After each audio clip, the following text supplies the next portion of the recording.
Welcome to The Explainer. I am so thrilled you're here today because we're tackling a universal mystery that affects every single one of us.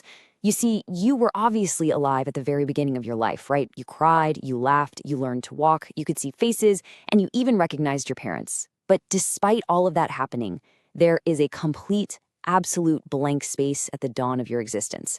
So today, we are going to explore one of neuroscience's absolute biggest mysteries: why humans just can't remember being babies.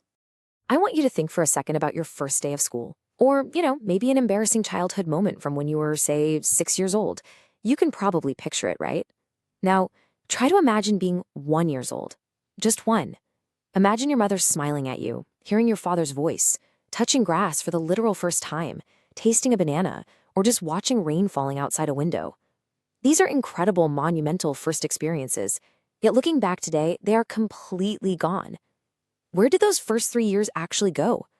Did those memories just disappear, or were they never stored in the first place? Okay, let's dive into this. Psychologists actually have a specific name for this phenomenon: childhood amnesia. And basically, it defines the fact that most people simply cannot recall anything from before they were 3 years old. But this sets up a really fascinating detective narrative for us. We need to figure out who, or rather what, stole those memories. Because here is the strangest part of the whole shebang. Babies are constantly learning. In fact, they actually learn significantly faster than adults do. So, if babies are learning so incredibly fast, why on earth aren't they creating memories that last? It's a huge paradox, because babies absolutely do remember things. A 6-month-old baby can recognize familiar faces. They remember voices. They learn really complex daily routines. They even know exactly where their favorite toy usually is. If you repeatedly play the same game with them, they begin anticipating exactly what comes next. So clearly, their memory works. The problem isn't their ability to remember in the moment. The problem is keeping those memories for an entire lifetime. To solve this mystery, we've got to look inside the brain and meet our very first biological suspect: the hippocampus. You can kind of think of the hippocampus as the brain's memory librarian. For a memory to last, it has to go through a specific 3-step process. Step 1, you experience the event. Step 2, you organize and label it.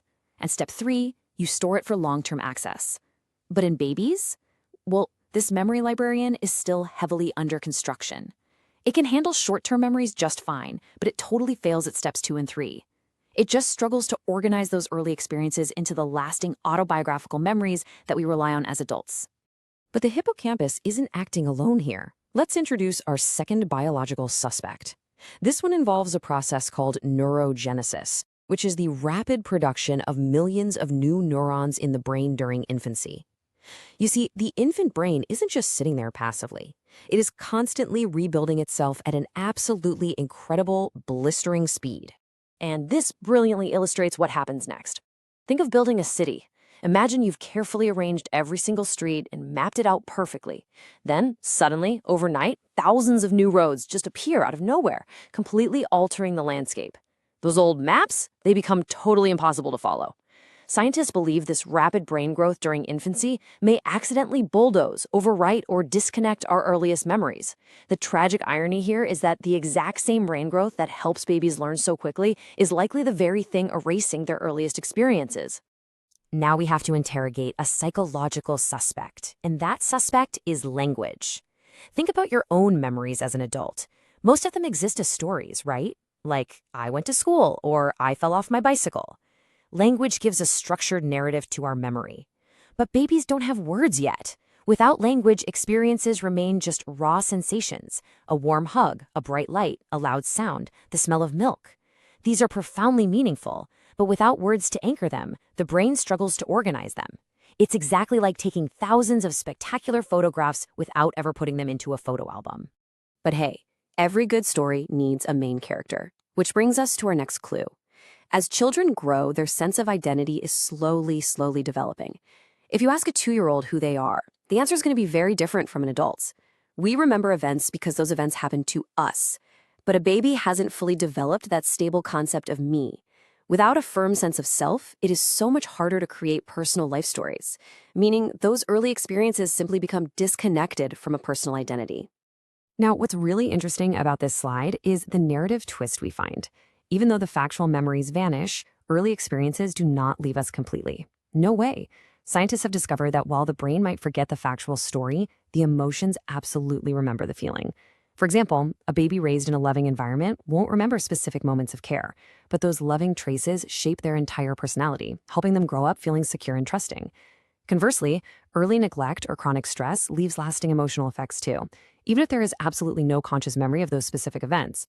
Now, I know what some of you are thinking right now, but wait, I remember my crib.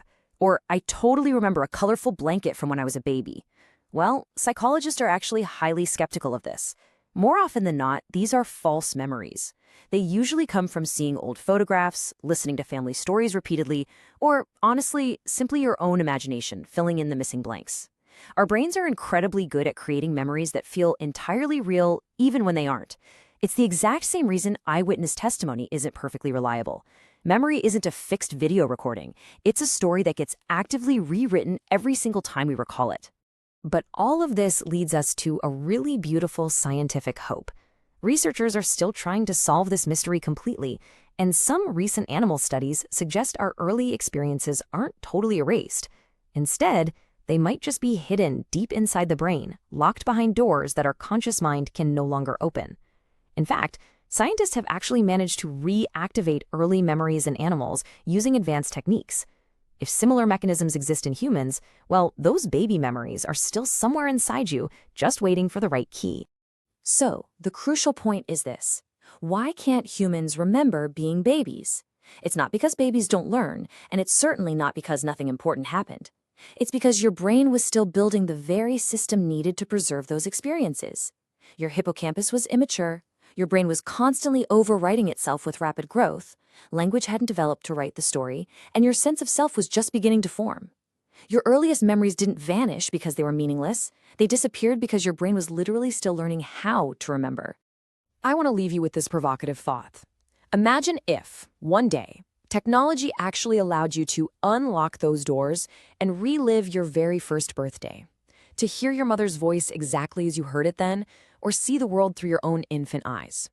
The next time you look at an old baby photograph, remember that the person in that picture is you. They discovered an entirely new, magical world every single day. You just can't remember meeting yourself for the first time. If you loved exploring the fascinating hidden workings of the human brain with us today, make sure to subscribe to Rathor Ed. We dive into amazing psychology and science topics just like this every single week. Until next time.